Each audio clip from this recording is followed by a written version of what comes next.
Bonjour à tous. On va commencer donc cette conf-là. Jouons avec Scaffold et Container Structure Test. Donc, pour ceux qui étaient présents à la présentation de David, je pense que ça va être un peu de redite, mais je vais prendre un peu plus le temps, une demi-heure, de vous présenter l'outil Scaffold. Je m'appelle Julien Duré, je suis directeur technique de Zenica Nantes. Je suis organisateur au GDG Nantes et on organise le DevFest en octobre. Et à côté de ça aussi, je suis Google développeur expert sur la partie cloud de Google. Donc aujourd'hui, l'idée c'est de discuter un peu de tout ce qui tourne en fait autour des applications, du déploiement. On a parlé beaucoup de Docker et aujourd'hui il y a un nouveau truc qui est vraiment prend beaucoup de place dans l'informatique aujourd'hui, surtout en 2018, c'est Kubernetes. Alors pour illustrer ça, je vais commencer simplement avec une petite application qui est en Vue.js, quelque chose d'assez simple. Qu'on a réalisé la semaine dernière à Nantes pour s'amuser avec Vue.js. Et du coup, voilà, on a développé une petite appli. Je fais npm run serve et puis ça fonctionne, ça construit. Tac, j'ai une appli qui fonctionne sur localhost. Donc du coup, je me connecte dessus. Hop, ça en multi sera plus facile. Et puis du coup, j'ai quelque chose qui fonctionne. L'idée, c'est d'afficher quelque chose d'assez simple. Voilà, une recherche de série sur un site web, et du coup, voilà, je cherche Breaking Bad, je l'ai. Bon, jusque-là, tout va bien, rien de spécial.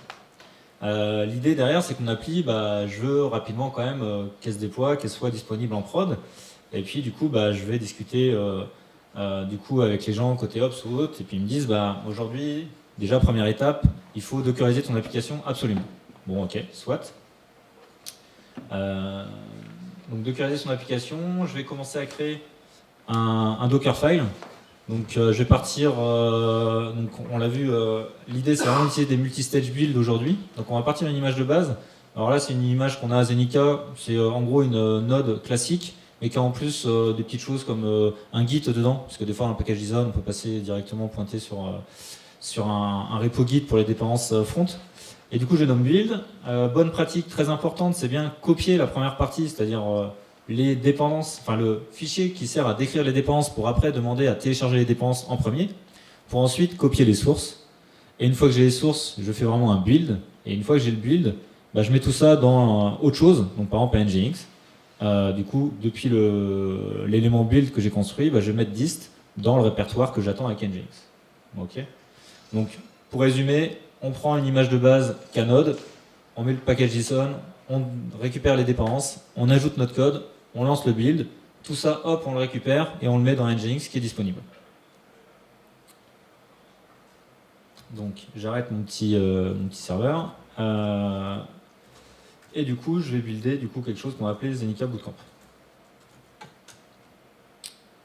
Je crois que je l'ai déjà buildé pour éviter d'avoir justement le npmi à faire et du coup d'avoir toutes les dépenses qui se téléchargent là en 4G. Par contre, ce qu'il va vraiment faire, c'est le npm run build. Donc là, on voit qu'il est en train de le faire en utilisant le CLI de Vue.js pour du coup builder et avoir quelque chose qui soit minifié, concaténé, tout ce qu'il faut.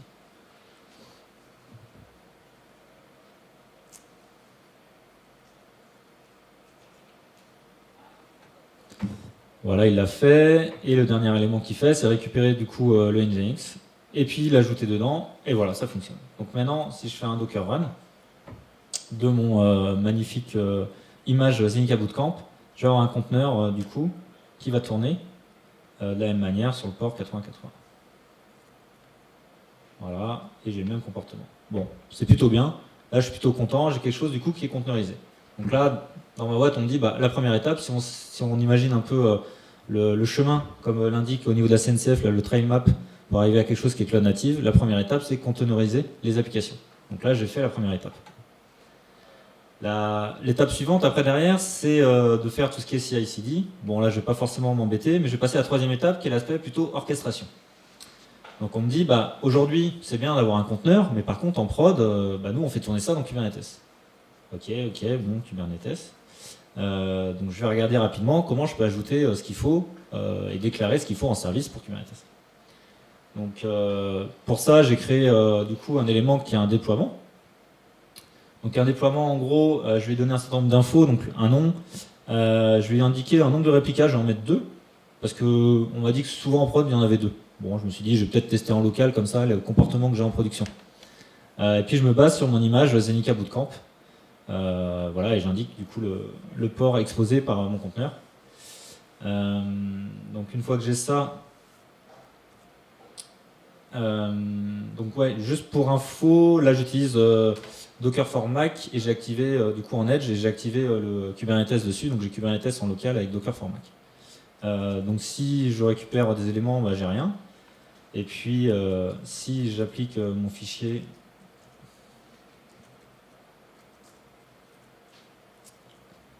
déploiement, hop, j'ai quelque chose et normalement il va me créer ce qu'il faut. Voilà. Donc là c'est cool, il a bien vu que je voulais avoir 2 réplicas. Donc là il est en train de faire ce qu'il faut pour qu'il soit démarré. Ok. Une fois que j'ai ça, c'est bien beau, mais il va falloir aussi en fait exposer ce service-là. Donc en local, ce que je vais faire sur mon Kubernetes, c'est que je vais déclarer quelque chose qui est de type service cette fois-ci. Et je vais indiquer du coup de mapper pour que le port 80, je l'utilise en local sur le port 30 000 par exemple.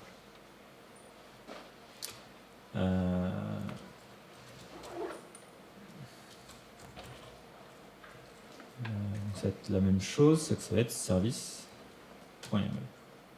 Ok.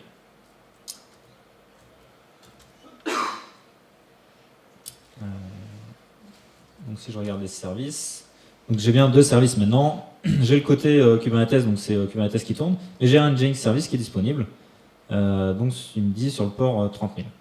Et si je regarde les pods, hop, il me dit qu'il y a eu des erreurs. Bon, on va voir, je sens que ça va être l'effet démo. Ouais, je suis en local. Bon. On va bien voir ce que ça donne. Et ouais, je sais bien ce que je pensais, ça va pas marcher.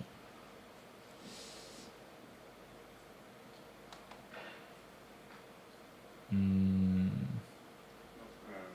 idée peut-être. Dans ton déploiement YAML, il faut que tu mettes un pull policy qui soit pull if not present.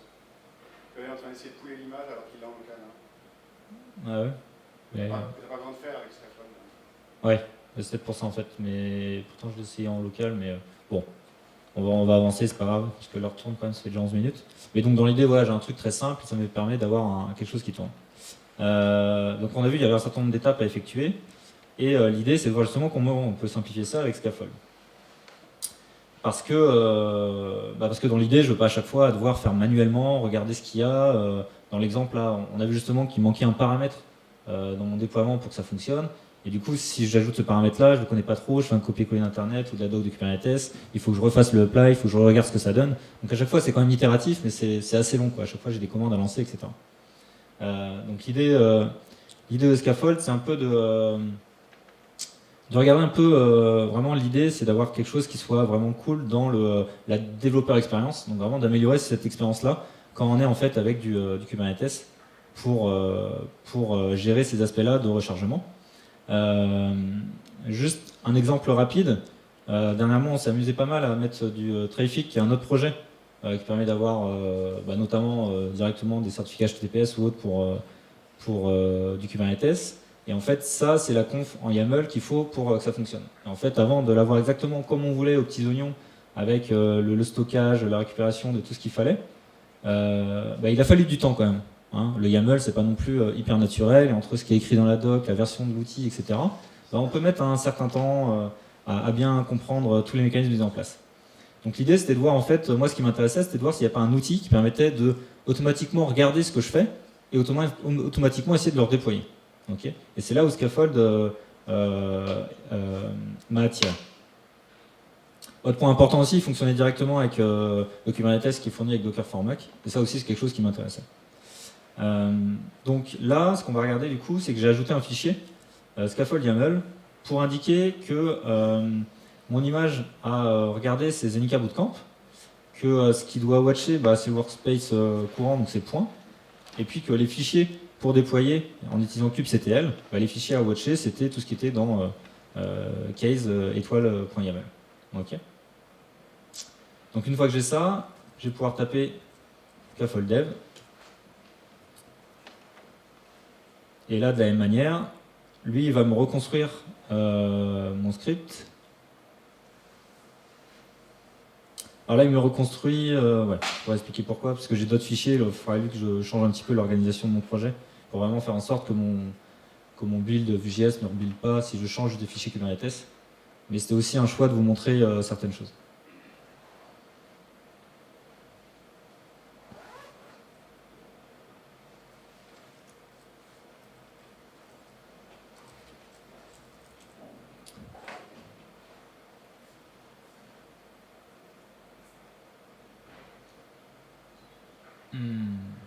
Et là, j'ai toujours une erreur, je pense.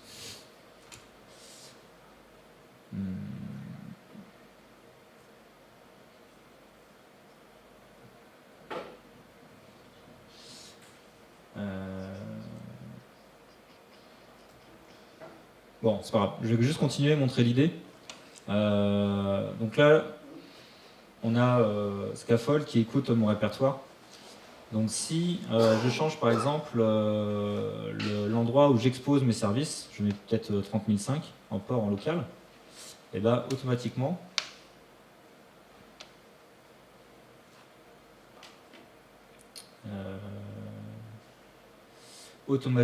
on voit que là, le service du coup il a changé, Nginx service, et donc là il l'a redéployé. Donc si je regarde mon service, je suis plus sur le port 30 000 mais 30 005.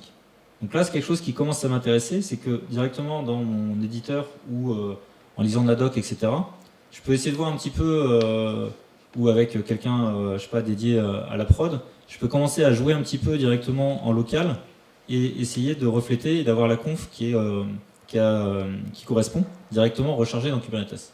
Donc ça, c'est quelque chose qui commence à être intéressant. Là, du coup, on avait... nos pods là, qui marchent pas trop, mais c'est pas grave, dans l'idée, je vais quand même modifier. Je vais dire que maintenant, je veux un seul réplica. Là, on va regarder qu'il va reconfigurer donc, mon Nginx deployment. Et du coup, si je regarde mes pods, voilà, j'en aurai un qui a disparu. Enfin, du coup, on a du mal à voir. Mais dans l'idée, du coup, ça me permet de changer ces aspects-là sans forcément trop m'embêter et sans réappliquer les fichiers. Ok ? Voilà. Donc ça, c'est une première étape, c'est quelque chose qui est assez intéressant. Après, ce qui peut être aussi intéressant au niveau de Scaffold, c'est qu'on peut donc jouer en local. En théorie, faites-moi confiance, ça marche bien. Je vais relancer sur la... Ouais. C'est dans les choux. Les pods... Bref. Donc dans l'idée après derrière, c'est de regarder si je peux pas généraliser ça et peut-être utiliser ce même mécanisme pour tester des choses en production.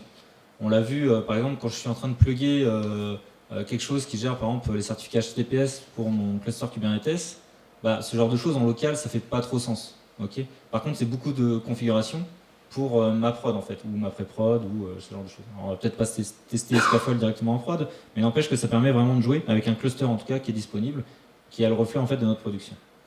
Donc pour ça, j'ai créé un cluster sur GKE, Google Kubernetes Engine. Et puis l'idée, c'est d'indiquer à Scaffold d'utiliser ce mécanisme-là.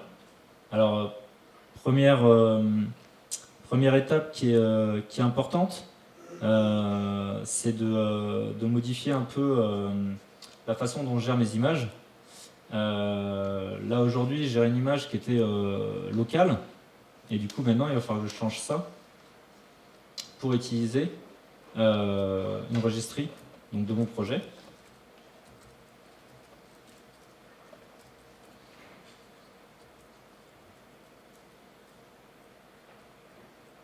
Ok, donc ça sera ça le nom en fait de l'image que je vais générer. Et dans Scaffold, je vais indiquer aussi que l'image que je veux gérer, c'est ce truc-là. Ok. Pour ça aussi, je vais ajouter en fait un profil pour lui indiquer, bah, maintenant, ne fais pas tout ça en local, mais utilise en fait mon projet en utilisant Google Flood Build. Utilise mon projet en fait Google pour builder, stocker les sources et lancer en fait le Kubernetes qui est aussi là-bas. Une fois que j'ai fait ça, je vais pouvoir du coup lancer une commande pour récupérer donc les credentials.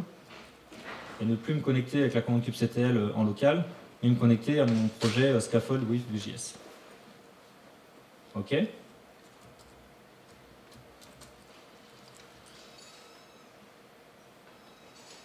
Donc là, je m'y connecte et mon cluster GKE, du coup, n'a pas de pod aujourd'hui.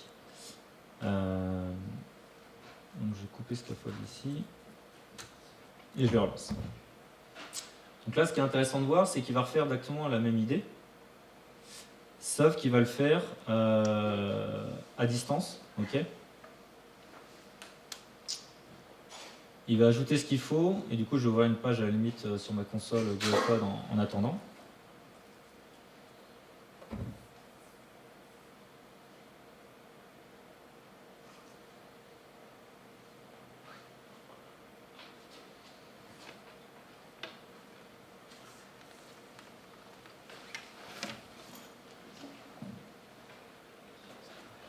Et voilà, on va retrouver en fait comme quoi j'ai bien mon Nginx deployment qui est disponible avec Capod et il me dit que c'est OK. Et je vais bien avoir un service qui est disponible qui est mon Nginx service. Alors le petit truc qui est important si je veux avoir accès à l'extérieur, c'est que la différence côté GKE, c'est que je vais devoir utiliser le principe de load balancer. Donc je vais changer en fait le type de mon autre port. Load balancer. Et puis je vais lui dire de m'appeler sur le port 80 pour que ce soit disponible directement. Là, ce qui est intéressant, c'est que j'ai fait une modif du coup dans mes fichiers YAML de Kubernetes. Et là, automatiquement, du coup, il est en train de réappliquer la même chose sur mon service. Sauf qu'il me dit port is not on background. Voilà. Donc là, il a redéployé mon service et mon deployment. Donc il n'avait pas bougé. Par contre, mon service, il a bougé. J'avais déclaré un load balancer. Du coup, si je regarde en fait avec ma commande kubectl mon service, en fait, dans peu de temps, pourquoi il est pas sur le 3045 XCTL n'est pas branché sur le local. Non.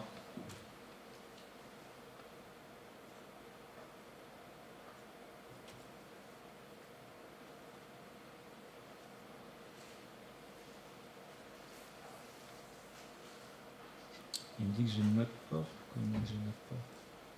Il y a forcément un autre port, de toute façon.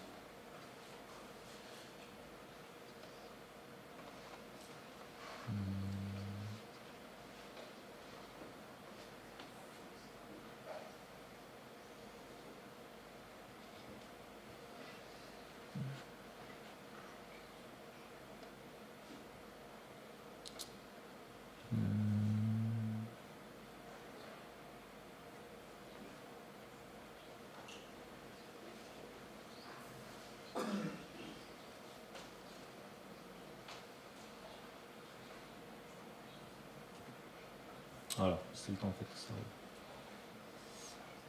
Donc là, je me connecte à mon service et j'ai bien quelque chose qui est en prod. Ok.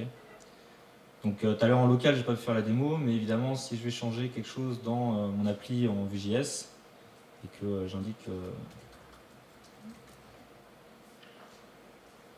en fait, ce qu'on va voir, c'est que Scaffold va relancer en fait tout le processus. Donc j'ai bien géré ma gestion de dépendance, mais par contre là, j'ai modifié du coup mon code, mon composant en Vue.js. Donc là, il est en train de rebuilder Vue.js. Ce qui est intéressant de voir, c'est que ces aspects-là, en fait, ça utilise Cloud Build. Si on va voir derrière, donc il y a une nouvelle interface pour ces aspects-là. En fait, je vais voir justement l'historique de mes builds. Donc là, on va voir en fait mes différents builds, comment c'est utilisé, comment c'est fait et comment ça a été géré au niveau de ma registrie. Donc là, j'utilise la registrie directement de mon projet. Hop. Et on va voir que mon Zenica Bootcamp, je vais avoir différentes images faites à différents moments, et il y en a une qui vient juste d'être déployée. Et j'ai bien Hello Jog Summer Camp directement disponible. Donc ça, c'est quelque chose d'intéressant. Je n'ai pas forcément montré, mais là, on était du coup j'avais mis 4 réplicas, et on voit en fait que du coup, il y a bien différents instances qui sont appelées, okay, pour récupérer les différentes ressources appelées dans Nginx. Donc là, c'était un peu l'idée, c'était de vous montrer que ça fonctionne.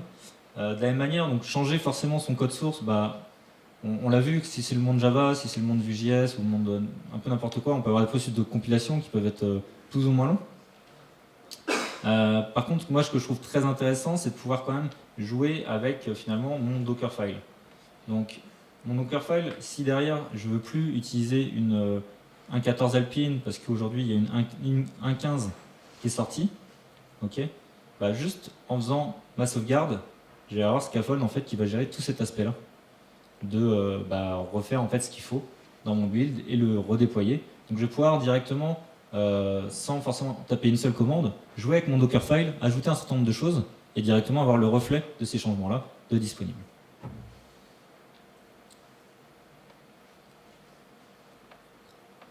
Donc ça, c'était la première partie. Juste la deuxième partie aussi que je trouvais intéressante à présenter,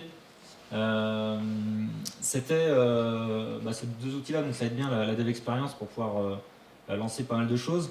Le gros avantage de Scaffold, c'est qu'il peut gérer aussi des variables d'environnement directement avec le Go templating au bon format, donc c'est assez intéressant.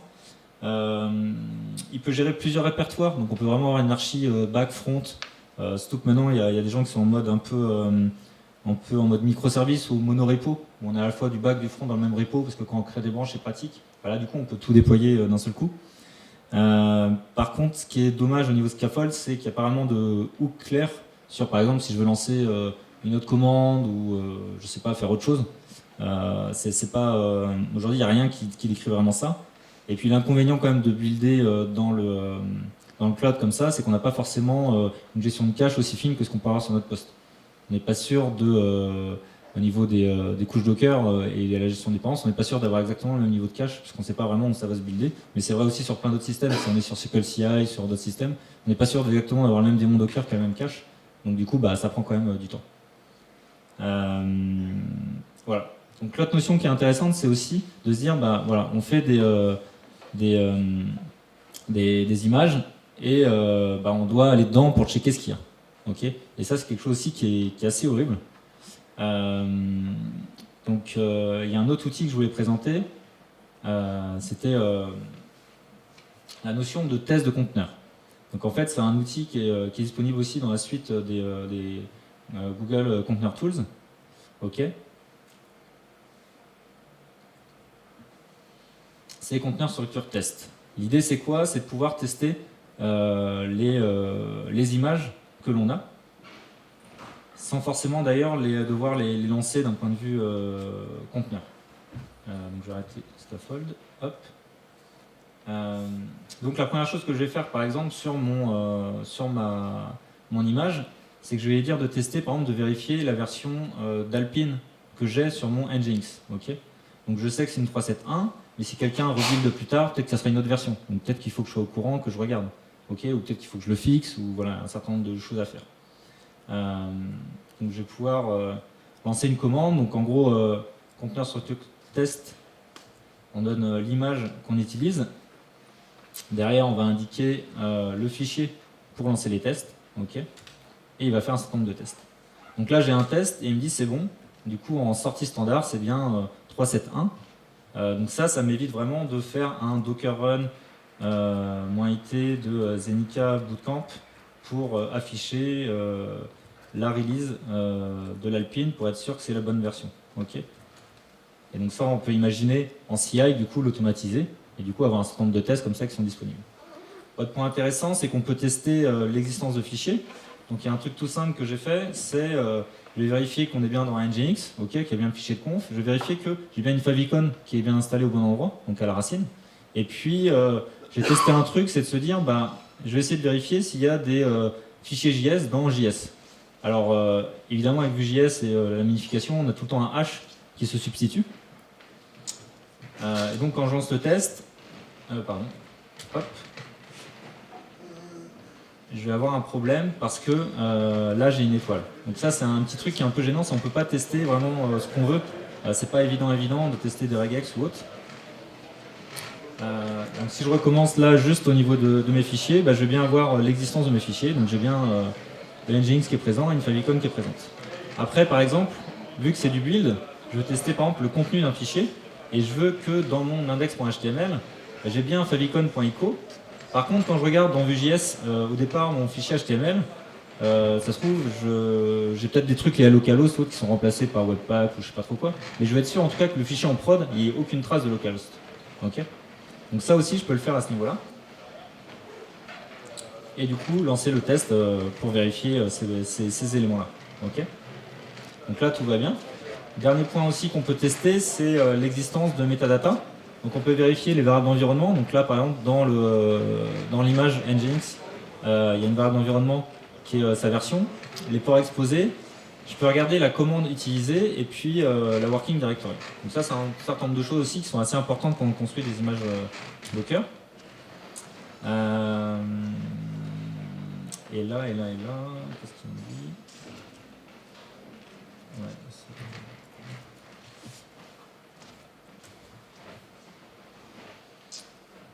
ok, et donc là j'ai un fail. Il me dit bah déjà c'est une 1.14.0 que tu utilises dans Nginx, c'est pas une 1.15.3. Ok, bon bah du coup c'est une 1.14.0 que j'utilise, soit. Et puis il me dit bah, là ça matche pas, la commande nginx-g démon off ne matche pas avec nginx-g démon off. Ok, pourquoi? Bon, donc ça c'est pas toujours évident, mais en fait ça dépend si on est en écriture exec ou shell en Docker, et en fait il y a une particularité, voilà, il faut que ce soit exactement la même écriture indiquée, mais c'est juste que le message n'est pas forcément très clair à ce niveau-là. Et voilà. Donc là c'est quelque chose d'intéressant, c'est qu'au niveau de mon test, je peux tester les métadatas, je peux tester le contenu, je peux même regarder à l'intérieur de certains fichiers. Donc c'est quelque chose d'assez intéressant, et dans ma CI, avant de pusher et peut-être de directement envoyer à ma production, ou même en local, bah, j'aimerais bien tester justement les images que je produis. Donc là aujourd'hui j'ai pas réussi encore à plugger Scaffold pour qu'il lance automatiquement justement conteneur structure test pour vérifier les images à la volée à chaque fois que lui les recompile et détecte, mais c'est quelque chose qui peut être très intéressant à ce niveau-là. Hop, je finis. Donc globalement c'est un outil quand même que j'aime bien, Scaffold, ça permet vraiment de tester des choses, que ce soit au niveau Kubernetes, Dockerfile. Alors après tester à l'intérieur de son appli, faut voir ce qu'elle fait. Sur un petit Hello World c'est bien, mais on a vu avec Vue.js, à chaque fois s'il y a la recompilation, bon c'est peut-être un peu lourd et autant utiliser les watchers ou autre chose, le live reload qu'on peut avoir en Vue.js directement. Voilà, je vous remercie de votre attention et puis n'hésitez pas si vous avez des questions. Merci.